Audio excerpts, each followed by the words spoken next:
We're live. All right, everybody. Welcome to the Check-In, a show where a couple of friends hang out on their lunch breaks and talk about what it is like to live under rising authoritarianism. I'm Jerry J. Sexton, here with my friend, my cohort, Danielle Moody. Danielle, how you doing? We were just saying, I'm dizzy, Yeah. Jared. How am I doing? I feel dizzy. I feel very unnerved right now by the level of sociopathic depravity that we are seeing. I guess I never thought, and this is, being naive, that I would live through, we would all live through such a calamitous, destructive time.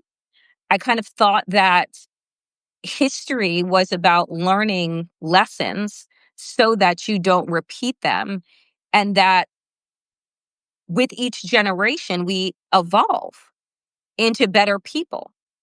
And what I realize is that there will always be a collective of people with a reptilian, underdeveloped, brain that can only see themselves through the lens of destruction, Hmm. right? That can only gain their ground and their power through abuse, right?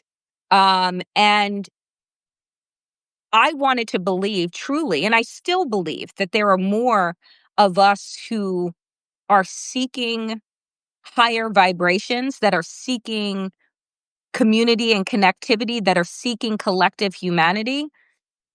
But being inundated every day with people applauding Hmm. legislation that is going to kill people, and that is not being hyperbolic, that is the truth. Legislation that is going to kill people, to see people applaud that, to see merchandise being sold outside, like to celebrate the creation of a concentration camp. It really does something to your soul and your Hmm. spirit. There is a cracking, right? That is happening. And that's why I just continue to say, and this is why you and I do this show, which is like that cracking, right? I want it to be a breaking open, right? And not a crumbling. Do you know what I'm saying? I want the cracking that I'm feeling is like my heart opening wider, my mind opening wider, my spirit opening wider, as opposed to the crackling that is happening with the crumbling of an empire that is revealing itself. It is revealing itself to us that wanted to think of America as, this lantern in a world of darkness. But to realize now that we are the darkness, we are the nothing from the never ending story, we are the monster. It's really, it's dizzying. Yeah, and I think that's the right word. When you said it the first time, it really resonated with me because there is a weird sort of way that we have to navigate this. Like you, I not only the construction of this concentration camp in Florida, but it was also the depravity of it, the cruelty. Because not and the merchandise is something I'll talk about in just a second, but it's this childish cruelty that they are enjoying together. The idea, like, if you watch any coverage or any conversations, I mean, the president of the United States of America was asked about it the other day, and Trump giggled about it. Like, the idea of people who, by the way, we've seen the reports, like, the vast majority of the people who are being rounded up do not have a criminal record, right? Just human beings who just happen to come from another country. And by Yep. the way, American citizens undoubtedly are going to end up in these places as well. So let's not, A split hairs. 100%. But the idea that somebody being killed in a brutal fashion, right? Hmm. Just like a grotesque fashion. The idea that not only that you would come up with that, but that it would give you pleasure. It would tickle you. It tickles you. right? Like, Mhm. it's the biggest joke in the world, the idea that if one of these people who is being held indefinitely without any representation or any recourse, that they might find freedom and would then be murdered by wildlife. And not only that, but to make it the biggest joke with all of this, I think the component about it that makes it even more disgusting for me, it's not just because we all know bullies. We all know people who are cruel and we see them as pathetic and insecure. That capitalization on it adds another layer to it, right? Yeah. Which is to see that actually capitalism is all about commodifying pain. It's all about one way or another commodifying someone else's pain that makes you feel in some way, shape, or form superior to them. And to see that, what you brought up in terms of like the breaking, one thing that I've had to do, I've now been studying intensely authoritarianism and right wing extremism and all of that for the past decade. And one thing that I had to learn how to do was to not internalize it. Mhm. It was to not lose my humanity as like I looked at it. So like as I started studying like neo Nazis and white supremacists and all of that, I mean, I was going to some of the most disgusting places that you could ever find. You know, the literature, the websites, the chats, the forums, all of that. Just nihilistic cruelty constantly. And there is a thing, and I think that this is sort of the more oppressive nature. It's not even the guns, it's not even the violence, it's the spiritual murder of it, which is at some point or another, if you are not careful with this, it will make you see the world in a different way. Yep. It will make you look at the United States of America. It'll make you look at the world. And you will literally come to the point where it's like, well, what are you going to do? They hold all the cards, they hold all the power, they have all of the violence, the monopolization of violence. And on top of that, the cruelty, it's not even just about making themselves feel better, it's meant to kill your soul Mhm. because abusers and bullies, what they want to do is they want to snuff out Mhm. humanity in you because they need that in order to feel power, in order to feel better about themselves. But watching this system come together the way that it is, to watch people gleefully cheer this on, it is such a hard psychological and emotional and spiritual job to make sure that you are able to hold hope and you are able to hold your own basic humanity and empathy and care. And that is unfortunately what this moment is demanding of us. We cannot let them kill our souls. Let me ask you, because I mean, murdering of the spirit, like, my God, that hit directly in my heart. And it hit because this morning, I tell people on all of my shows that I'm a very spiritual person. I'm not a religious person. I do not, you know, subscribe to any organized religion. I'm always very interested by religion, but I more so don't believe. I believe that I can connect to the universe spirit in multitude of ways. I went to bed very heavy last night. So this morning I woke up and I do my normal routine of meditation, of having a slow, quiet morning. I don't engage with social media for at least 2 hours before, in the morning. I saged my apartment because it just felt really heavy. And then like open the windows. And I'm just like, I was in a very meditative, prayerful state this morning. And I think that you nailed it, and it was because I went to bed last night feeling what you just named as the murdering of the spirit, right? I went to bed last night feeling like everybody is in on this.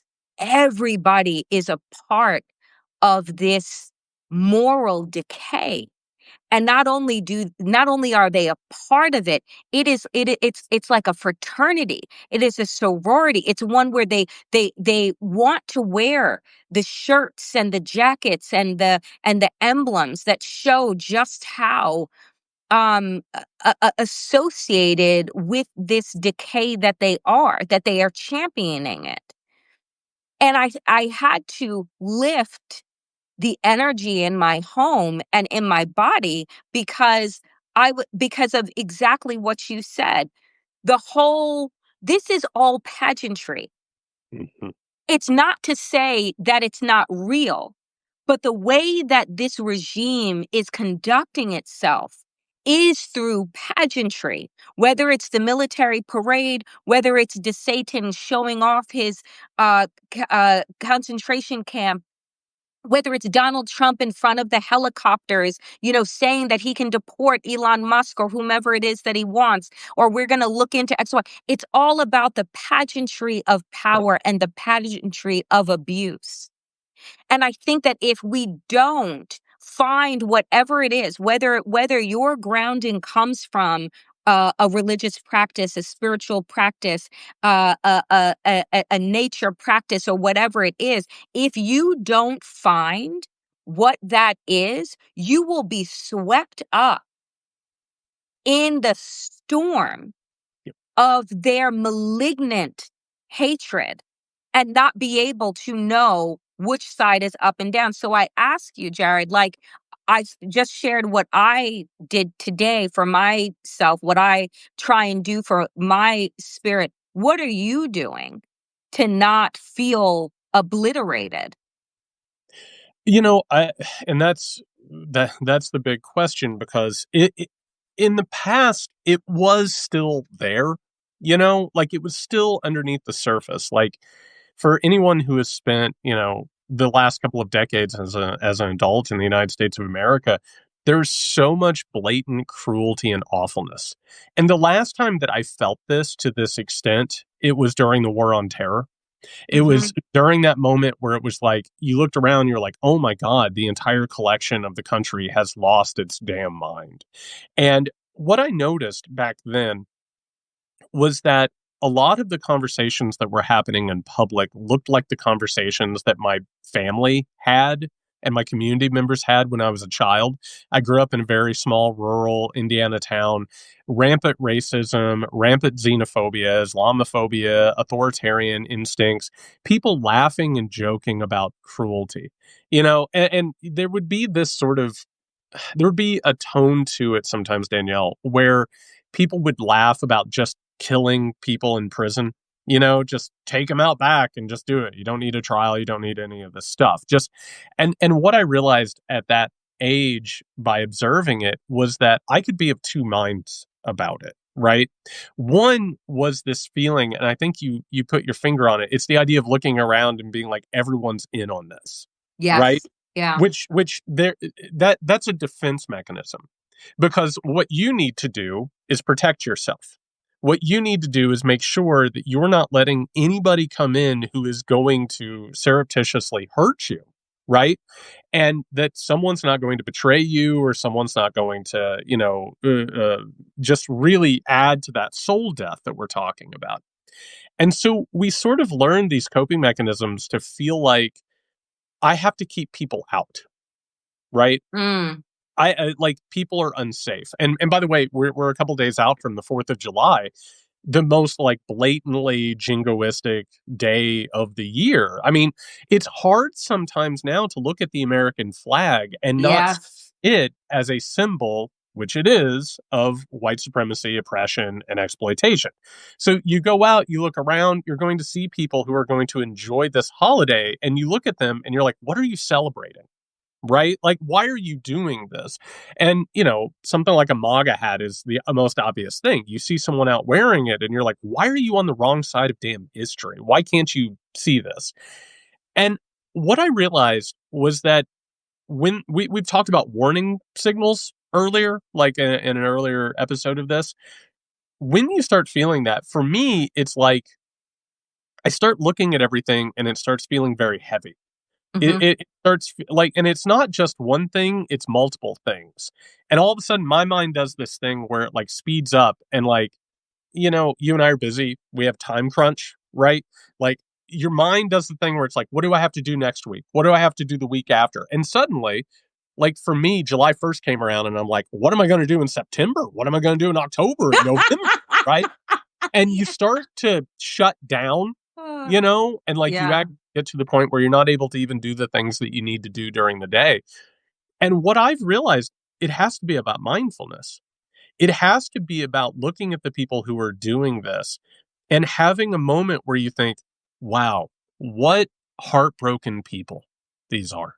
Like Mm, what is it about this person that makes them like this? And then you have to find the people you can trust to remind yourself that you're not alone, to remind yourself that all hope is not lost. And once you start building that back up, I think you can come out of that shell. And that can come through self practice. Mindfulness is the biggest thing. Is just being like, what am I feeling right now? Why am I feeling it? And importantly, what is it that I can control and what is it I can't control?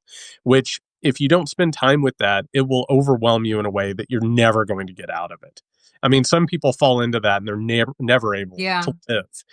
And in this case, that mindfulness, it's not just for personal health, it's for survival. Because otherwise, I mean, quite frankly, like living under an authoritarian regime, like if you're not careful with it, it will crush you. And you will get to the point where your survival is the only thing that matters. You'll shut the door and you're not going to speak out, which is what they're hoping for. That's why they kill the soul. That's why they kill the spirit, is because they want you to not stand up and speak out for what's right and what's wrong. You know, I'm coming off of, right, this past weekend was Pride, right? Was like the final celebration of Pride. And I spent a lot of time with my friends. I spent a lot of time with, my girlfriend, and just like in nourishing, joyful, queer Black community. And so many of our conversations throughout the weekend was about the importance of us being in celebration, of us dancing and joking and telling stories, and really recognizing, right, all that is happening, and knowing that this may be, one of my friends said, this may be the last legal pride we have. Right? So he's like, I mean, inshallah, we'll be here next year.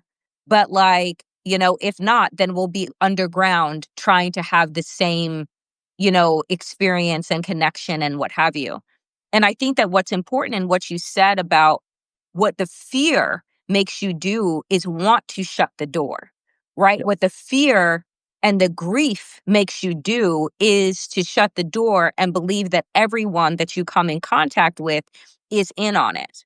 And that's why I say over and over again, find your community. Do not shut the door, because that siloed desperation is where this regime wants you to live, wants you to believe that you are alone, wants you to believe Yeah. that, like, that you believing in the possibility of our humanity and our collective awakening is an anomaly and not like the norm. And so the more that you isolate yourself in this moment of great grief, the more that they win. And I know that there are times, and that doesn't mean like, oh, I got to be at every march and I got to be at everything. It just means that when you were feeling at your lowest, like, honestly reach out, and even if that reaching out is to sit in silence with another person, just so that, like, you don't have to endure alone, do that.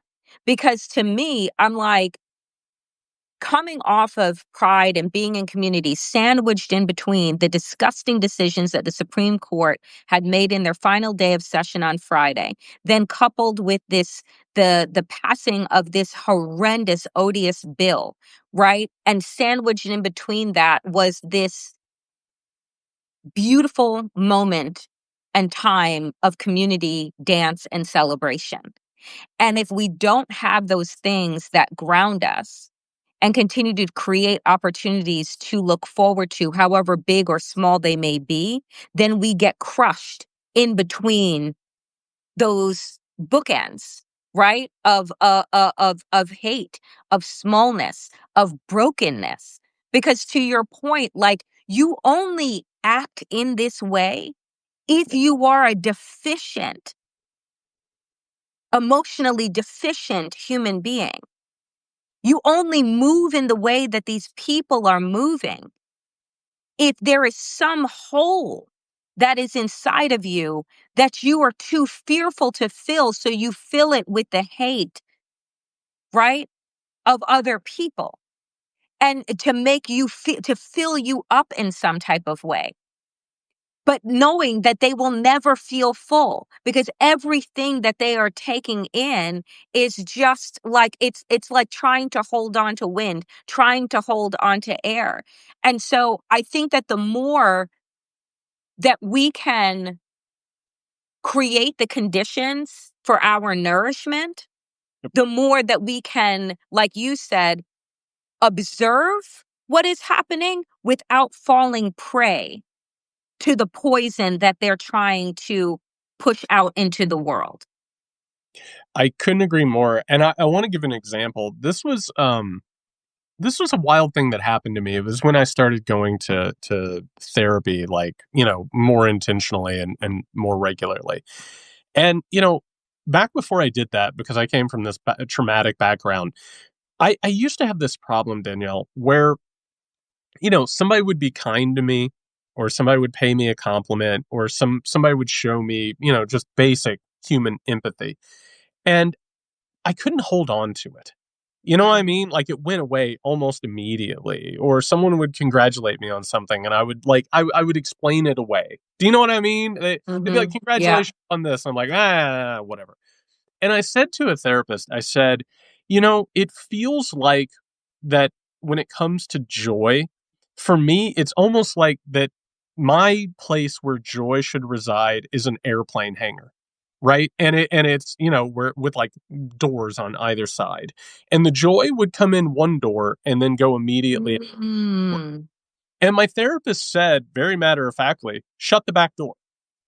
And all of a sudden, I was like, whoa, that actually, as a metaphor, really, really works because joy should not be fleeting. Like, it happened, like the things that we enjoy and the things that bring us pleasure, like those types of things, we can hold on to them and we have choices. And the choice is, how do we think about things and how do we feel about things? And there's tons of things, whether it's CPTSD or whether it's actually the chemicals in our brains and they work in all these ways. But we do actually have a choice, which is, will I hold on to the things that make me happy and that show me that the world is beautiful? Or am I going to hold on to the things that hurt? And also, what Yep. happens with that is it mutates into shame, Yeah. right? And eventually the shame eats away at yourself. And in a way, that's a coping mechanism that we have, but we don't have to use it. And you think about, I read all these memoirs and papers and letters from inmates, people who have been thrown into the carceral system their entire lives. And, this entire system, by the way, you don't end up with this concentration camp and all of these compounds without the carceral state. Because what's happening now is that it's expanding out like capitalism requires. It's not enough to just throw, brown people into prisons and poor people into prisons. Now you got to throw immigrants, you're going to throw citizens in, and it has to expand. But you read what these people have said, and the ones who are able to like really, really survive this thing, they do it because they're able to hold on to the joy that they have. Hmm. Like, even if they're in solitary confinement, even if they are just tortured more or less by the carceral state, they're still able to conjure up the things that mean something to them. Right. And you even read, about people who were imprisoned by fascists, whether it was a concentration camp or in their prisons. It was about fighting a mental battle. Yeah. And America does not work that way. It has not. We're told by capitalism we're shameful, we're deficient, we have to constantly buy and, pursue things, which is why, as we always talk about, some of the wealthiest people in this country, some of the most powerful people in this country are repulsive and empty. Yep. Like Donald Trump, I'm sorry. Donald Trump's been given everything. He has a big giant family. He has he has people who adore him. It's not enough. And in No. fact, he hates the people who adore him. He hates himself because He he hates hates it because he hates himself. he hates himself. And that is actually, Donald Trump is maybe the most concentrated capitalistic person that you could ever imagine. He's Yeah. exactly what the system wants us to be. And what we have to do, like, we needed to learn this before for our everyday lives. Now we need to learn it not just for our everyday lives, but to survive in this environment. Yes. And that is a skill that hopefully it motivates people to learn it and take care of themselves. But it's also something that we now have to do as a political action, as something that we can use to navigate all of this bullshit, because otherwise it will crush us. This is why, and this is why I'll say for me that meditation and the practice of meditation has become so important, and a practice that I'm really trying to expand. And it's because if you find a way to quiet the external noise and really ground and bask in the quiet that is in you, right? Then the external forces like fall away. Their power falls away. And I think about this practice. I think about the way that some that have been in the prison industrial complex, whether criminal or not, or criminal in their thought, and so needed to be locked away. That those that do survive, to your point that you've made, there is this spiritual connectedness to the quiet inside of them, right? That has allowed them to really root in their humanity, right? That, like, whatever is being put on us, right, is not of us. Yes. And I just want to say that, like, whatever is being put on us is not of us. And the only way that you can make the distinction between what is being put on us and what is actually of us is if you go inward. Mhm. Because otherwise, you fall prey to everyone else's narrative. Audre Lorde talked about this. You will fall prey to other people's narratives about who you are and what Yep. you deserve, right? You will start questioning your own humanity, right? Based on the lens that you're seeing yourself through that are not your own. So I feel like this moment is calling on all of us, wherever we are stationed, whatever ethnicity we are, whatever identities we occupy, whatever race that we are, that it is calling on us to really connect to who we are, in contrast to what we've been told about ourselves, about these groupings. And the only way that you begin to really create your own understanding is if you go in and you get quiet and you quiet the noise that is being built up. And you hear, Jared, like this place that we're in, it's reaching these decimals, right? These decibels that we're just like, you want to plug your ears, you want to shut the door because it's so loud. What everything that they are doing is so loud, right? And the only way to really, like, to hold is to root, and is to quiet and to get still. And that's something that Americans, I think, in general, really we're taught to fill, buy, distract, distract, distract, right? And this is where it's like, everything that we've been taught has been to our detriment. Everything that we've been indoctrinated into has been to our detriment. And now we're like, we need to get to the root of who we are if we're really to decide what we want to become. I could not agree more, and that was exceptionally well said. We are not a quiet nation in any way, shape, or form. Mm.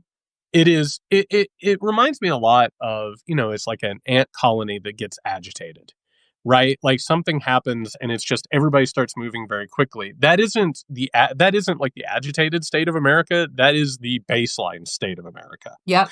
And if you look around and I talk sometimes about what I call cruise control, and actually what it is, it's dissociating. It's going into a state where you are not mindful, you are not considering what you're doing, you're just living, right? You're not thriving, you're living. You're just sort of going about your day. And you see this all the time. Like the political is scaled up from the individual and the social. And, it's for anybody who's been in like I don't know, a grocery store or a public space where people get agitated with each other because they're inconvenienced for a moment, or maybe something doesn't happen as quickly as they want it to happen. I'm thinking about air flight now, right? Like how many Yeah. people are getting in skirmishes in airports, and we see these videos all the time. Just people who are just so ready to fight and kill each other, like Yep. just immediately because they are not living in a mindful sort of a space. And MAGA and fascism are the exact opposite of mindful spaces. These are people who are working on their most base instincts. And anybody who has ever known like a guy who is so quick to anger that if something gets said the wrong way or there's a loud noise or something like that, all of a sudden they're very, very angry. They are in a dissociative state, but they're ready to explode at any given moment. And this is the outlet for that. All of this is pushing in the direction of a lot of people who don't know who they are. They don't know what they're doing. They don't know why they feel the things that they feel. They're just operating on an instinct, Yep. right? And the people who are in charge of this, and capitalism has done this intentionally, unintentionally, consciously, and unconsciously. It operates on that. It basically operates on our hunter gatherer instincts and Mhm. makes us feel at any given moment that we're on the verge of dying alone. Right? We're not going Mhm. to have the food we need. We're not going to have the resources we So we need. must. We must at all times just hoard and Yep. keep and fight. And so, what we're actually talking about is having to transcend that and go where we're supposed to go, which Mhm. within ourselves, comfortable with ourselves. And we also have to become very comfortable with something, Danielle, that I'm a little afraid to even say. I'm glad we're able to have this conversation. We have to be okay with the idea that everything will fall apart. We Yes. have to be okay. We talked about it in an earlier discussion, like this fear of death that we have, the idea that America doesn't want to ever think about that. Everything that we've known and we've taken for granted is being taken away from us right now.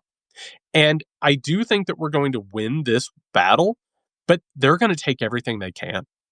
Like Mhm. they are going to rip it from our hands. That is what this entire project is about. It's not just cruelty, it's also theft. It's also trying to gobble up every single that's what this bill's about.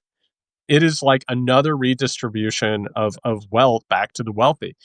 We have to be okay because of one simple thing, Danielle, which again is so anti-American what I'm about to say. I'm all I need. And Mm. that and when you're like, wow, what I need is actually inside of myself, a magical thing happens. Alchemy happens, which is if I'm okay with me, I'm okay with others. Right. All of a sudden, then I can start to see that other people are their own people who have feelings, emotions, hopes, and dreams. And suddenly those two things can cooperate with each other, as opposed to, oh my God, I have to get everything that I need. I will hurt this person to get what I need. Right. And I think very quickly an example of this, unfortunately, I spend way too much time studying Jones. And for people who haven't heard this, there's a clip out there where Alex Jones goes on this tirade and he's like, I will kill my neighbor and I will feed my neighbor to my children in order to survive. And the moment that you make that mental deal with yourself, not only are you willing to do that in an emergency, you're willing to do that all the time. Because all of a sudden it opens up all of the parameters, all the permission structures. And that's the entire point. You stop seeing other human beings as human beings with their own feelings because you actually lose it for yourself. Mhm. And then you start projecting it on the rest of the world. So, what we have to do, we have to cultivate a sense of self and trust ourselves and trust who we are, but we have to be able to trust that other people can do that as well. It's funny when you say, like, we have to be comfortable with the fact that all things will fall apart. And I think that part of capitalism too is about the over beautification of things, Mhm. right? The perfection of things, right? That if I just buy more and consume more and do more to the aesthetic, then I have more, than I am more. And so this idea of something crumbling, I think about it in comparison to aging, right? How many products, how many billions, if not trillions of dollars are spent to stop the inevitability of aging, Yep. right?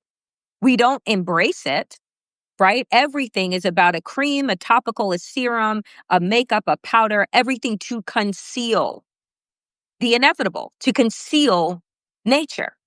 Yep. And so to say that we need to get comfortable with things falling apart, it really does begin with the self, right? Not in this like self-deprecating way. Well, my body's falling apart now that I'm in my 40s. Like, that is what it is, the inevitability of it. But it's just like the honoring of it. How much my body has given to me over this amount of time, right? Like how well do we want to kind of allow ourselves to age without the spackling? And I think the same thing can be said now about these institutions that were created through other people's lenses of insecurity. When you look at the institutions and the government that was created in and of itself, it was to protect property. It Yes. was to protect patriarchy. It was to, be able to individuals have ownership rather than the king, right? Ownership of things and of people. And so when you realize that these institutions are just the manifestations of other people's insecurities, I think it allows you then to say, it's actually okay if it falls apart. The same way like a dream falls apart when you wake up, right? Like we have to be able to reconcile that everything that we have been a part of is somebody else's ideas. And so what else is there? If this 250-year-old idea and project no longer works for all of us, then we have to be okay with the falling away of the thing. It's unfortunate that it has to be so violent, but violence begets violence because that's how this nation was formed. And that is unfortunately how it will fall apart. And so I feel like what you just said was so profound to me is that in order for us to accept the falling, the breaking apart and that things fall apart and the crumbling, we actually have to be able to accept that in ourselves in order to have the bigger acceptance. I, man, I'm so grateful for you because I want to say some things that I wasn't planning on getting on here and saying. I am not one of those people that looks at what's happening and thinks, "Oh my God, the founders must be rolling in their graves." No, no, the founders created this system, and they created it in order to curb democracy. I'm also not one of those people who's like, "What has my country become?" What country are you talking about? Are you talking about the country that produced Martin Luther King, or are you talking about the country that tortured and murdered Native Americans, the Filipinos, Black people? Like, what are you actually talking about? And there's something that happens, I think, when you start going through this. I don't admire our institutions. I think our institutions are grotesque. And you know what else, Danielle? I'm going to say something that maybe people won't care about. I don't admire our Constitution. I don't. Because the Constitution was written in a very specific way in order to create this situation. You know what I do admire about the Constitution? The things in it that actually help people and that people have fought for. So for me, I don't mourn the collapse of the American empire. I don't mourn the collapse of the United States of America. And as a matter of fact, I think that there are good things that can come from this. Hmm. I think that this actually could be a very freeing moment for us. This could be a moment where all of a sudden we're not, I'm sorry. I find arguments about the Second Amendment to be fucking boring. I think it's ridiculous. The idea that we're still, oh, well, you don't want to infringe on, fuck the Second Amendment. And I'm a person who owns guns. I think it's stupid. I think it's an absolutely absurd thing that we hold on to this because, Danielle, people can't find things that are important for themselves. They have to hold on to tradition. And you know what tradition is? Tradition is an anchor. Tradition is a cage. And if you are so concerned about this country because some men in powdered wigs who raped their slaves, like if that's what you're concerned about, we're not particularly on the same team. You Mhm. know? And we can look at them. You can look at somebody like a Thomas Jefferson and be like, wow, there were some good ideas. Grotesque man. One of the, like a Yeah. historic villain. And if you actually want to understand America, it's contradictions. I don't look at all, like, people say to me all the time, they're like, can you believe that Donald Trump is like wiping his ass with the Constitution? Yeah, I can. And it's because it was created for some people to be ruled under it and other people to use it as a weapon. And quite frankly, I don't have all of the problems with the authoritarian nature of things because someone like Franklin Delano Roosevelt used those actions to do these things. My problem isn't that it's illegal. My problem is that it's wrong. My Mhm. problem is that these people are doing immoral and unethical things. They're hurting people. They're actually causing. I mean, the estimate for USAID a couple of days ago came out. I want to say they estimated maybe 92 million people might die over the next 5 years. That's wrong, not because that system of USAID needed to exist, which is a whole different conversation. America holding all the resources and all the power and lording it over people. It's wrong because it's going to cause people to suffer. And we have to move, and there is no ethics. There's no morality if you don't know what's right and wrong and if you don't know yourself. You have to develop a sense of, oh my God, I see this thing, it is openly wrong, I'm against it. I see this and it is right and I am for it. And people are so afraid of that because what do they need, Danielle? They need guardrails. They need people telling them what to do. They need an economic system that pats them on the head and said, you got a raise, you got a promotion, you're doing great. You need to develop the internal sense of what is right and wrong. And it has nothing to do with products. It has nothing to do with polls. It has nothing to do with wealth. It is what you see and what you know in the world. And all of these pragmatic people, pragmatic moderates, it's horseshit. They don't believe in anything. They believe in getting promotions. They believe in getting more money. They believe in getting more, admiration from people. But if you are actually within yourself, you don't need those things. You know what's right. You know what's wrong. I mean, and that's the problem. That has been the problem with America is that everything has been rewards stickers and gold stars and external, celebration rather than understanding like your intrinsic value. Right? Everything has been made about the external. I'm only good if somebody tells me that I am. Right? I'm only smart if somebody else tells me that I am. And then we supercharge that with social media. I'm only valuable by version of how many followers I have, how many likes I get, how many hearts I have, right? When all of those are taken away, when all of those things are inevitably taken away, who are you? Yep. Right? And that's where we are right now with all of these things, right? All of these rights, all of these opportunities, all of these things being taken away, we're being forced to look at ourselves and say, who are we? Are we who Donald Trump and this regime is telling us that we are? Are we better than that? Can we decide to be an evolving species where we awaken one day, one moment, one at a time? Right? Can we, at a time when everything is becoming so disposable, can we ground ourselves in critical thought? Right? If books are being burned, then you should be reading as many as possible. If somebody is being made to be a villain, then you should probably get to know whether for yourself they're a villain or not. This is about a time of deep knowing.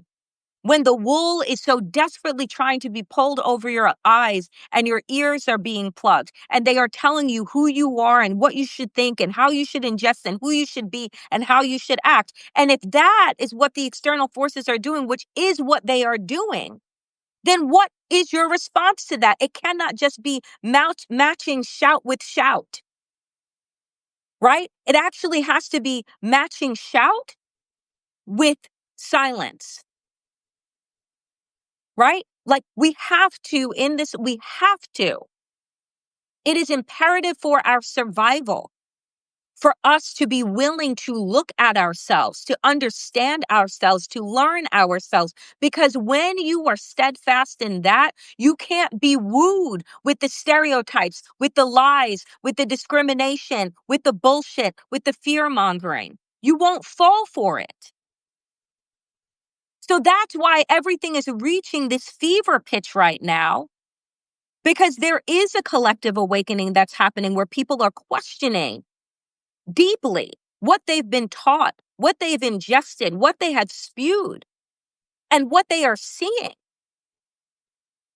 So, like, you have to, I think that there is, I say this every day to myself, there is opportunity in the obstacle, right? There is opportunity in what we're seeing. There is light to be found in darkness, right? There is a path to be forged in this forest that we're in right now. Because what's the alternative? To just lay down and let them have their way? What's the alternative? And on that note, you brought up burning books. You can burn a book. It doesn't mean that what was in the book goes away. Like what has happened in the federal government with this whitewashing of American history, it doesn't actually change American history. Nope. They can burn every book. They can destroy every higher ed, college or university that they want. They can murder you. They can send you to El Salvador. They can do whatever it is that they want to do. It doesn't make it different, you know? And quite frankly, in the past few years, we've seen more of a focus, and it's not a coincidence that this awakening or coming to be woke has taken place in the time period where it did. It was people starting to finally reckon with American history. It was funny when I wrote my American history book, I didn't know about Tulsa. I didn't know about the wiping out of Black America and Black Wall Street. I didn't know about these things. Guess what? They happened. They were waiting for people to discover it. We started talking about it. It doesn't matter how you threaten people with it. It doesn't change the fact. They can do all of these things, and reality is still what it is. And, people misunderstand things like 1984, the book. But one of the things we have to walk away with is that 2 plus 2 never equals 5. It simply does not. And it doesn't matter how much you torture, how much you threaten, all of those things. And what you just said, I think is really, really important. Let's bring it down to the personal. What does a bully do? What does an abuser do?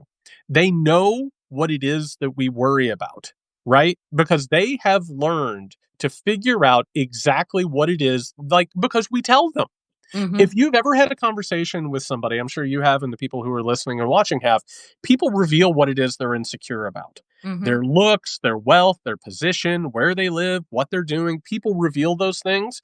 And predators, abusers, bullies, they pick up on it. And they put it in the back of their mind. They're like, I'm going to use that later. That's going to come in real handy, right? Yep. And guess what? It gets to the point where if you feel secure in yourself, that doesn't matter.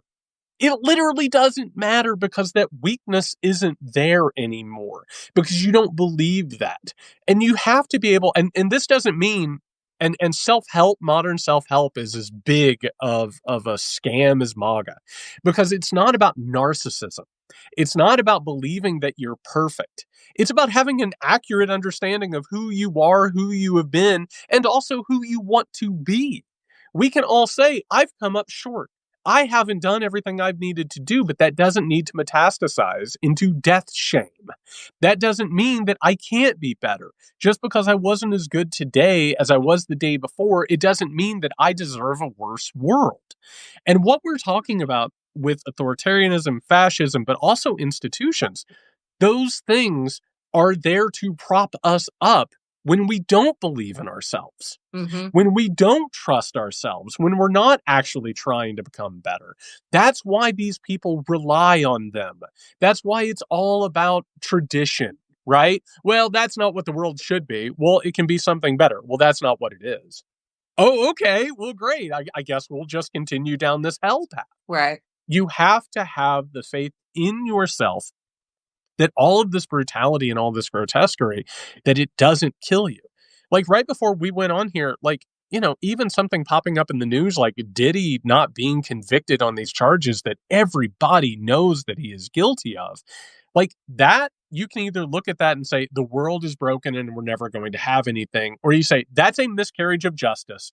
I feel bad for the people who have suffered here. I know what's right. I know what's wrong. And you have to be able to keep moving forward, believing that you'll get to the point where things like this won't happen anymore. And you know what? I'm so glad that you brought that up because I posted a video on Substack right before we came on about that case and how, again, we are in this great reveal of who this country is, what it values, right? Diddy, Trump, Cuomo, Epstein, louder. Like these people are sexual monsters that are a product of their environment that protects, amplifies, celebrates, right? Misogyny, abuse, right? And racism. Like they are a product of, and we like to believe that they are individuals. But what they offer to us is a reveal about our collective thought about women, right? Like if we gave a damn about women, we wouldn't be in this situation that we're in because America would have chosen to vote for and elect the Black and Asian woman. But because our original sins of racism and misogyny have us by the fucking throat, that's why we're in this regime right now. And so you can look at the Diddy trial and say, like, well, oh my God, well, I guess he wasn't found guilty on this. It reveals the character that we nurture through our idolization of celebrity, wealth, and power that makes us feel good. And it goes inside of this lottery mindset. Oh, if I just grind a little more, if I just do this scratch off, if I just this, that, and the other thing, then I can be them. And if I were them, I would do the same thing. These are broken people that break people. And this entire country was built on that. And until we reconcile with the reveal that is happening right now, Epstein files, who's in it, who's not in it, would probably be the bigger question. That list would be shorter. So it's like, you look at these things and you can allow them to break your spirit, or you can allow that to really don't look away. Because the more that we can look at this and say, this is not who we want to be. This is not who we want to celebrate. We're actually not just going to keep going along with the get along. And when we hear murmurings, that we're just going to shrug them off. No, we're going to excavate them, right? We're going to deal with them. People have been talking about how vile this man is for decades. But it's music. Right? So I continue to say, like, yes, it weighs on your soul. And today, my heart and spirit is with victims of sexual assault and sexual violence and physical abuse and emotional abuse who see this verdict as just another literal and figurative slap in the face. But we cannot look away from the monster that America has created and has been born from. And I think that we have to keep into perspective. You brought up Epstein. There's a reason why it is a problem that crossed political lines. There's a reason why Bill Clinton is right in there with Donald Trump. There's a reason why, like, you look at something like Epstein or Diddy, and I understand these are the big, salacious sort of things. It is a symptom of a larger problem in this country. which is that power and wealth corrupts, Yep. period. And when you start to real like these are not just isolated things, these are warning signals. And it's not just that, it's what popular culture is, it's what corporatism is. Yep. And people were lulled into a sense that it was getting better when it was not. And we need to move away from that. You brought up pride earlier. You know, one thing that has been revealed in the past couple of years, how many of the people who sponsored Pride and put out, baubles for it or put out clothes for it or products for it, they didn't give a shit about any of that. Nope. What happened was that we lived in a time where the wealthy and the powerful thought that they had to put on airs. This is why Mark Zuckerberg pretended to be a liberal, why Elon Musk pretended to be a liberal. They played the dance, and then the moment that things shifted over, they showed who they were. And we need to realize that what we're talking about here, it is a symptom of larger cultural rot. And it's bigger Yes. than an individual. It's capitalism. And capitalism preys on exactly what we've been talking about today, which is not knowing who we are, not knowing what actually matters, and getting caught up in an artificial system that is, point blank, no other way to put it, poison. It Mm. poisons the individual. And the people who do these things, whether it's Diddy or Epstein or any of these other people that we're talking about, these are people who haven't just lost the plot, Danielle. They don't know who they are. They don't have a clue. They're operating within a larger system of exploitation and brutality. They are lost in what I was talking about earlier, which is cruise control, which is not understanding themselves, not understanding basic humanity. And when you operate there, it's very easy to participate in these things. And it's very easy, for the record, to be a person of power who has a position of authority who says, well, I'm going to write a strongly worded letter.